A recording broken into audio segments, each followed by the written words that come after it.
안녕하십니까. 인생성형가 정영기입니다. 내일이면 설입니다. 설은 뿌리를 찾는 날이다. 그래서 그런 이야기를 해볼까 합니다. 우리는 시작하고 또 시작합니다. 신정이다, 구정이다, 그리고 새학기 3월 또는 봄이 시작되죠. 그래서 시작하다 볼일 다 본다. 그런 이야기가 생길 정도로 이중과세니 삼중과세니 하는 이야기를 합니다. 설은 참 어릴 때는 기뻤습니다. 가난했지만 양말 한 짝이라도 새 것을 신을 수 있었고, 또 혹시나 뭐 싸구려라도 새 옷을 입을까 해서 기대를 했지만 우리 육남매나 돼가지고 그런 기대는 되게 어긋나기 십상이었습니다. 그렇지만 기대와 절망, 기대와 절망, 그것을 겪으면서 어려움을 겪는 훈련도 하고, 그리고 기대는 역시 실망을 낳는 수가 많지만 그 기대를 바라보면서 한 해 한 해를 지내다 보면 좌절하기도 하고, 거기서 또 배우기도 하고, 또 성공하지만 다음에는 실패하기도 하고, 한 해 한 해 그렇게 대나무 마디처럼 매듭을 지어가면서 살아왔습니다. 어릴 때부터 결혼, 그리고 결혼해서부터 지금까지 제가 이제 62번째인가요? 63번째인가요? 아무튼 결혼해서 설을 더 많이 세게 됐는데, 어릴 때는 철없이 그렇게 기다리기도 했지만 어른 되니까 이게 참 설이라는 거, 명절이라는 거 부담스럽더라고요. 양가 그 어른들의 생일, 그리고 이제 아이들이 태어나면서 아이들 생일, 본인들의 생일, 그리고 한계를 이렇게 형제로만 두어도 그 사람 노릇하는 것, 이 인생의 대수사라는 것, 그게 참 많이 생깁니다. 그래서 뭐 없는 집 명절 돌아오듯, 또는 없는 집 명절 쇠듯, 이런 이야기가 나왔는지 모릅니다. 그만큼 명절을 쇠는 것이나 인간의 대소사를 차리는 것이 어렵다는 이야기죠. 설은 뿌리를 찾는 날인데, 오늘은 이 뿌리로 만든 필통을 한번 볼까요? 아무 장식 없고 있는 그대로 이 나무 뿌리의 모양이 이렇게 기괴한데, 기이한 뿌리를 이렇게 구멍을 내 가지고 필통을 만들었습니다. 근데 뿌리 자체가 정말 특이하기 때문에, 그러니까 어찌 보면 우리는 이 나무의 뿌리가 사람으로 말하자면 정상이 아닐 텐데, 우리는 이 난초니 뭐 이런 나무니 돌이니 이런 데서는 이렇게 정상이 아닌 것을 좋아하면서 사람은 정상이 아닌 것을 그렇게 비하하고 폄하하는지 모르겠어요. 이 뿌리를 다듬어서 만든 이 필통을 보면서 설은 뿌리를 찾는 날이다. 조상의 뭐랄까요, 어를 돌아보고 내 뿌리는 무엇인지, 내가 인생의 뿌리는 어디에 두고 있는지, 지금 내 뿌리에서 어느 정도 영양가를 빨아올려 가지고 줄기와 가지와 이파리가 얼마나 자랐는지를 확인하는 날입니다. 그러니까 우리가 뭐 추석이니 설에 어떤 그 생애 주기에 따른 인사를 하는 것을 굉장히 부담스러워 하거든요. 그래서 대학 졸업하고 취업을 준비하는 사람은 그 취직됐는지 안 됐는지 확인하는 거 싫어서 안 온다고 하고, 결혼 정년기라는 게 요새는 뭐 없기도 하지만 만원 추세이다 보니까 30대 중반 이때 결혼하기도 하는데, 그때는 이제 취직 이야기, 그 다음에 결혼 이야기, 이런 것 저런 것을 물어보니까, 또 이제 결혼한다고 하면 그 상대가 누구냐, 취직했다고 하면 직업, 뭐 연봉, 또 근무 형태, 이것저것을 물어보니까 부담스러워 하는데, 그때가 아니면 물어볼 게 없으니까, 또 그 말이 아니면 할 말이 없다 보니까 그런 걸 물어본다 생각하면 되죠. 그리고 생애 주기에 적절한 어떤 질문을 던져서 묻는 것은 자기 확인을, 내가 이 사람들에게 뭔가를 한 해에 보여줘야 하는구나. 시작점에 설, 추석에는 이 갈궈질 때잖아요. 그러면 한 해에 또 확인, 열매 확인, 그런 날이라고 생각해서 한 해 한 해 열심히 해서 뭔가 한 해의 성과는 안 나지만 자기가 어디까지 왔는가를, 또 설에는 어디서 출발하는가를, 내 뿌리가 뭔가를 스스로 돌아봄으로써 성장할 수 있는 거죠. 그러니까 생애 주기에 따른 인사를 하는 것은 아주 적절하죠. 뭐 세배와 이 덕담이 오가는데, 저도 이제 조카들이 10대에서 30대까지 제 자녀까지 따지면 여럿이다 보니까 10대들은 학생들이니까 되게 뭐 학교 이야기, 성적 이야기 물어보죠. 20대들은 이제 대학생활 어떤지 물어보고, 뭐 어디로 갈 것인지, 취업 준비를 어떻게 하는지. 그리고 이제 30대 된 그 이제 제 자녀들 나오기 시작하고 그러는데, 그럼 이제 결혼에 대한 생각을 물어보고, 또 그게 압박이 될 수는 있지만 확인 차원에서 물어보는 거죠. 그러니까 이제 당사자로서는 묻지 않아도 부담이 되는데 그것을 확인해서 꼭 부담을 줄 필요가 있느냐. 그렇지만 인생이라는 것 자체가 부담스럽고 불안스러운 거 아닙니까? 그것을 확인받는다는 것은 그 생애 주기에 내가 와 있구나. 내 생애 주기를 4개로 나눈다면 추나 추동인데, 내가 봄에 이제 씨앗을 뿌려서 여름에 가꾸어야 할 때가 오니까, 그리고 가을을 맞이했으니까, 그리고 이제 우리 어머니 같으면 80대 이 겨울이니까 건강은 어떤지, 이런 것을 이제 어른한테는 물어보고, 아랫사람한테는 지금 성장 배경이 어쩐지, 어디까지 왔는지 물어보는 거 아니겠습니까? 그러니까 부정적으로만 볼 일이 아니거든요.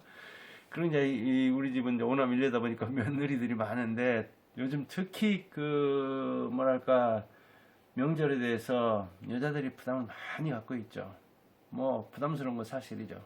그리고 평소에도 가사 돕지 않는 사람들이 더욱더 명절 같은 때는 이제 가사를 돕지 않는 측면이 있는데, 그런 것도 참 우리나라 전통을 뭐랄까 일거에 그 자기가 바라는 쪽으로 바꿀 수 없으니까 불만이 많을 수 있지만, 그런 걸 놓고 막 이렇게 싸워서 명절 이혼이니, 명절 증후군이니, 명절 끝 뒤끝이 아주 바람직하지 않은 쪽으로 이렇게 흘러가는 경우도 많고, 그런데 참 제가 옛날 이야기를 하면 아마 꼰대 될 텐데, 저 꼰대 맞아요.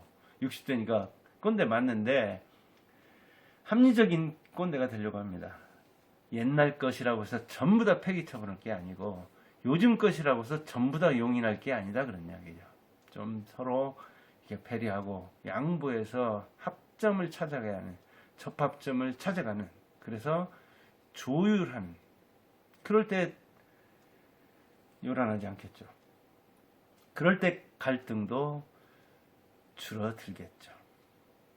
그러니까 생애 주기에 따라서 어떤 인사를 하는 것에 대해서 너무 부담 가질 게 아니고, 그리고 우리 조상들이 어떻게 살았는가에 대해서 이야기 듣는 것을 이 꼰대의 뭐랄까요, 잔소리, 꼰대의 이 시대착오적인 발설이라고 할 것이 아니라, 거기에서 뭔가 들을 것. 그런데 이제 문제는 뭐냐면은, 자기가 경험한 것을 그 어른들은 신나게 이야기하지만 아이들은 자기가 경험하지도 않은 세계를 듣다 보니까 그 자체를, 옛날 이야기를 싫어하는 데다가 듣지도 않은, 보지도 않은 그 이야기를 들으니까 자기는 이제 힘든 거죠.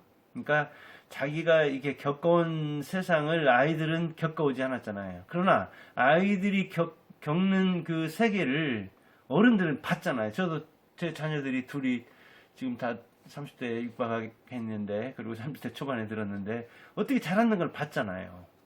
그래서 저는 고등학교 졸업할 때까지 이 통닭이니 뭐 튀김닭이니 이런 게 있는지도, 그때도 있었겠지만 저는 안 먹어서 있는지도 잘 모르고 살았지만, 요즘 제 자녀들은 뭐 일주일 멀다 하고 튀김 먹고 그러지 않습니까? 통닭 먹고 그러지 않습니까? 그럼 그걸 봤으니까, 보지 않은 자기 시대를 이야기해가지고 옛날 이야기하듯 할 게 아니라, 그런 이제 아는 사실의 근거에서 뭔가 옛날을 떠올릴 수 있게 하는 거. 저는 옛날 이야기하면 전부 다 거부를 해버리고, 옛날 이야기하는 사람은 꼰대고, 그렇게 보는 것도 저는 바람직하지 않다고 봅니다. 옛날 사람들이 어렵게 살면서 뭔가 그 얻은 슬기, 거기에서도 돈 안 주고 배울 그런 통찰력이 있다고 보거든요.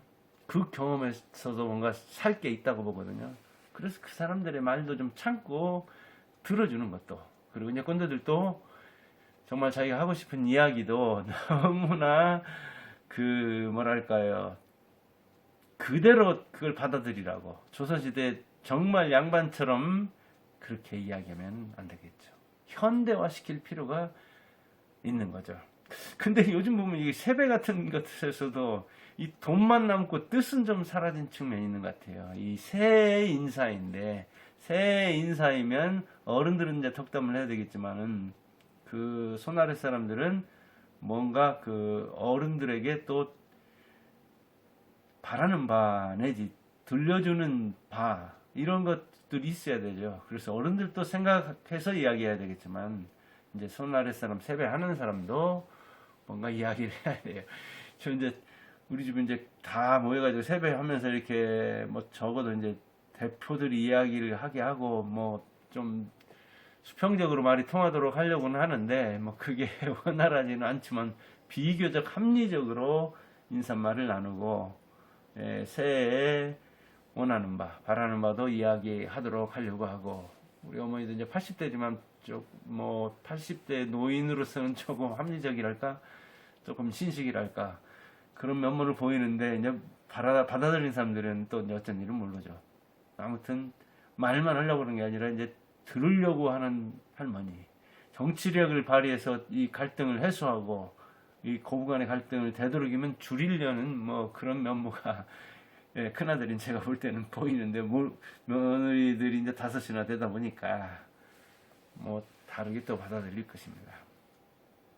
내 뿌리를 찾는다는 것은 저 흑인의 뿌리를 찾아서 하는 루트, 뿌리라는 소설도 있었죠. 나는 어디에서 왔는가? 나는 누구인가? 나는 무엇을 했는가? 그리고 해야 하는가? 그리고 작년에는 무엇을 했고 올해는 무엇을 하고 싶은가? 그리고 이 형제, 그리고 밖으로 나가면 다른 사람들과 이런저런 것으로 얽혀있는 내가, 내 몸도 사실은 나도 모르잖아요. 내 몸도 나도 몰라요, 사실은. 그래서 이렇게 진찰하고 그러기는 하지만 그런 걸 통해서도 내 안을 어떻게 들여다봅니까? 저는 위 내시경이든 대장 내시경이든 되게 수면 내시경을 피하고 직접 진짜 이 위가 움직이는 거 하며 대장이 움직이는 거 하며 이렇게 들여다보긴 하거든요. 그러나 아직 내 몸의 극히 일부를 볼 따름이죠. 우리 외면은 내가 본다고는 하지만 외면도 봅니까? 제대로 거울에 비친 모습이 내 모습입니까? 내 뒷꼭지를 알 수 있습니까? 내 등을 알 수 있습니까? 거울을 통해서 본다고 해도 그 모습이 팩트, 사실입니까? 이런 차원에서 우리는 이 드러난 몸도 모르는데, 외모도 모르는데 그 안을 어떻게 알겠습니까? 이렇게 내 몸도 모르고 내 맘도 모릅니다. 그런데 다른 사람이야 말할 게 있겠습니까? 그런 차원에서 나부터 한번 돌아보자는 이야기죠. 내가 어떤 부모 아래서 태어났는가, 어떤 배경에서 자랐는가, 그리고 나는 누구인가. 이게 질문 하나하나가 어마어마하게 어려운 철학적 문제이고, 어찌 보면 존재론적 질문이고, 우리 이 태생적으로만 봐도 매우 어려운 학문이죠. 그런 것을 한번 생각해보는 날이 설이다. 그렇게 돌아보자는 얘기죠. 그리고 설을 피할 수 없으면, 아직까지는 설을 세잖아요. 설에 뭐 이게 놀러도 가고, 명절 추석 전에 벌초를 하면서 성묘까지 같이 하고, 추석에는 이제 이렇게 여행 가는 그런 분위기도 있고 그러죠. 이제 의미는 알죠. 그런 이야기죠. 설과 이 추석이 정말 오래된 명절인데 이 세시풍 속에 의미를 알고 그때 자신을 중심으로 해서 이 조상도 생각해보는, 그리고 살아있는 사람들과 우선 갈등하지 않으면서 화해롭게 사는, 화목하게 사는 그런 날이 되자는 이야기입니다. 여러분들 오늘 작은 설, 그리고 내일 진짜 설, 그리고 이 설 분위기를 한 해 동안 간직해서 섣달 금음이 오기까지 건강하고 복 많이 받는 여러분이 되기 바랍니다. 감사합니다.